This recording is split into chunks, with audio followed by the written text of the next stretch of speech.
വിശദമായ വാർത്തകളിലേക്ക് കടക്കുമ്പോൾ തൊടുപുഴ ന്യൂമാൻ കോളേജ് മുൻ അധ്യാപകൻ പ്രൊഫസർ ടി.ജെ. ജോസഫിന്റെ കൈവെട്ടിയ കേസിൽ 6 പ്രതികൾ കൂടി കുറ്റക്കാരെന്ന കോടതി. 5 പ്രതികളെ വെറുതെ വിട്ടു. പ്രതികൾക്കെതിരെ ഭീകരപ്രവർത്തനം അടക്കമുള്ള കുറ്റങ്ങൾ തെളിഞ്ഞെന്ന് കോടതി കണ്ടെത്തി. പ്രതികൾക്കുള്ള ശിക്ഷ നാളെ പ്രഖ്യാപിക്കും. വിശദാംശങ്ങളുമായി അശ്വതി ചേരുന്നുണ്ട് കൊച്ചിയിൽ നിന്ന്. അശ്വതി, എന്തൊക്കെയാണ് വിശദാംശങ്ങൾ? തൊടുപുഴ ന്യൂമാൻ കോളേജ് അധ്യാപകനായ ടി.ജെ.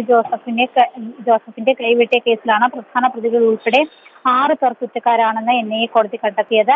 കുറ്റകൃത്യത്തിൽ നേരിട്ട് പങ്കെടുത്ത 2ാം പ്രതി സജിൽ, 3ാം പ്രതി നാസർ, അതുപോലെ തന്നെ 5ാം പ്രതി നജീബ് എന്നിവർക്കെതിരെ ഭീകരപ്രവർത്തനം ഉൾപ്പെടെ ചുമത്തിയ എല്ലാ കുറ്റങ്ങളും തെളിഞ്ഞു. 9ാം പ്രതി നൌഷാദ്, 11ാം പ്രതി മൊയ്തീൻ കുഞ്ഞ്, 12ാം പ്രതി അയ്യൂബ് എന്നിവർക്കെതിരെ തെളിവ് മറച്ചുവെക്കൽ, പ്രതികളെ ഒളിവിൽ കഴിയാൻ സഹായിക്കൽ എന്നീ കുറ്റങ്ങളാണ് തെളിഞ്ഞത്.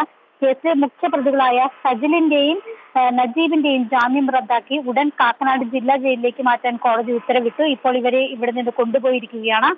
കേസിന്റെ ആസൂത്രകനായ നാസർ ഇപ്പോഴും റിമാൻഡിലാണ്.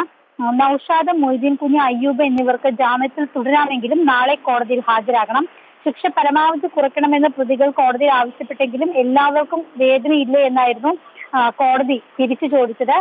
കേസിൽ നാളെ 3 മണിക്ക് എൻ.ഐ.എ കോടതി ശിക്ഷ വിധിക്കും. 12 പേരുടെ പ്രതിപട്ടികയാണ് എൻ.ഐ.എ സമർപ്പിച്ചത്. ഇതിൽ പ്രൊഫസറുടെ കൈവെട്ടിയ 1ാം പ്രതി സവാദ് ഇപ്പോഴും ഒളിവിലാണ്. അഞ്ചല. ശരി, വ്യക്തമാണ് അശ്വതി. തൊടുപുഴ ന്യൂമാൻ കോളേജ് മുൻ അധ്യാപകൻ പ്രൊഫസർ ടി.ജെ. ജോസഫിന്റെ കൈവെട്ടിയ കേസിൽ 6 പ്രതികൾ കൂടി കുറ്റക്കാരെന്ന് കോടതി കണ്ടെത്തി. 5 പ്രതികളെ വെറുതെ വിടുകയും ചെയ്തിട്ടുണ്ട്. പ്രതികൾക്കെതിരെ ഭീകരപ്രവർത്തനം അടക്കമുള്ള കുറ്റങ്ങൾ തെളിഞ്ഞെന്നും കോടതി കണ്ടെത്തിയിട്ടുണ്ട്.